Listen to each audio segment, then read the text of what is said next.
శ్రీ విష్ణు పురాణము 15వ అధ్యాయము.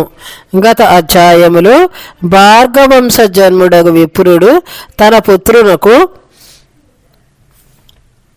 ఉపనయనము చేసి విద్యాబుద్ధులు నేర్పించగా ఆ బాలుడు జడుని వలె చరించసాగెను. పలు విధములు అతనిని విద్యాశక్తిని చేయ ప్రయత్నించగా ఇట్లు పలికెను, నాయనా, సంసార చిత్తుడునగు నాకు మనశ్శాంతి కలుగు మార్గమును ఉపదేశించుము అని కోరగా అతని కుమారుడు ఇట్లు పరుగుచూ ఉన్నారు. దత్తాత్రేయ చరిత్రను గురించి తెలుపుతూ ఉన్నారు. తండ్రి, తొల్లి దత్తాత్రేయుడు అలర్కునకు దుఃఖ సంయోగ వియోగ శాస్త్రం ఉపదేశించెను.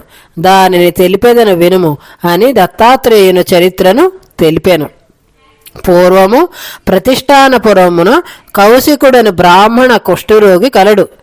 మిక్కిలి పతివ్రతగు వారి భార్య భర్త ఎన్ని పోట్లు పెట్టినను ఓర్పు వహించి సేవలు చేస్తూ ఉండేది. ఒకనాడు కౌశకుడు తాను వలచిన స్త్రీ ఇంటికి తీసుకుని పోవలసిందని భార్యను కోరెను.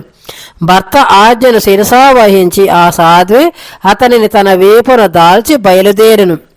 అర్ధరాత్రిన కన్ను మిన్ను గానక కటిక చీకటిలో పోవుచూ ఉండగా సోలమున గుర్చబడి బాధ నొందుచూ ఉన్న మాండవ్యునకు ఆమె వీపున గల కౌశికుని కాలు తగిలెను.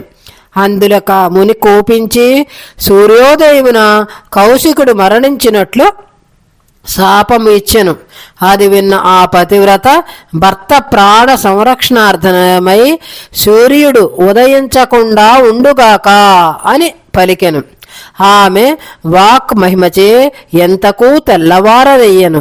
లోకములెల్లా కల్లోలముల పాలయ్యను. దేవతలు బ్రహ్మ వద్దకు పోయి మొరపెట్టుకునిరి. అనసూయను శరణు నర్ధించుడని విధాత వారలను ఆదేశించెను. వారందరూ ఆమె వద్దకు పోయి రక్షించమని వేడుకొనిరి. తన వద్దకు వచ్చిన అనసూయతో కౌశిక సతి భర్త పుణ్యమున సగము అనాయసముగా పొందు సతికి భర్త క్షేమము కన్నా మించిన పని ఏమున్నదని విన్నవించెను.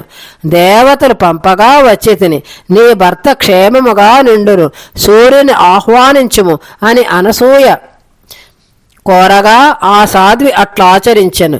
ముని శాపము ప్రకారము కౌశికుడు మరణించెను. అనసూయ ఈ పతివ్రత సుమంగళి అయి వర్ధిల్లి ఈమె పతి జీవించుగాక అని పలుక కౌశికుడు పునర్జీవుడు అయ్యను. దేవతలు మహత్తర ప్రళయమును బాపిన అనసూయను వరమును వేడుకొన్నమనిది. త్రిమూర్తులు నా కడుపున పుట్టునట్లు అనుగ్రహించుడని కోరెను.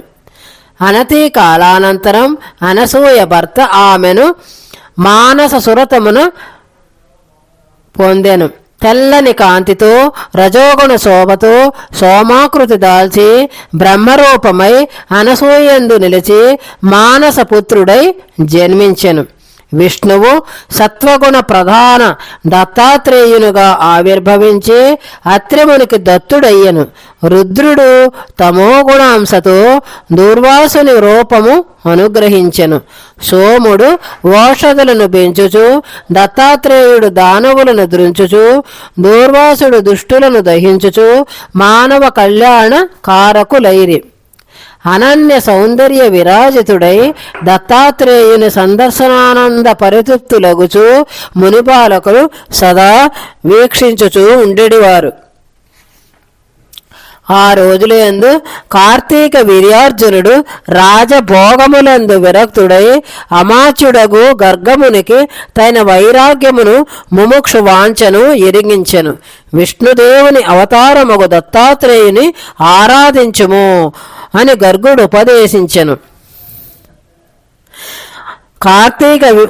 కార్తవీర్యార్జునుడట్లు చేసి నిత్యజయము రాజ్యపాలనా దక్షత పొంది సుఖముగా రాజ్యపాలన చేసెను. తదుపరి అధ్యాయములో మదాలస కువలాయాసుల చరిత్రను గురించి తెలుసుకుందాము.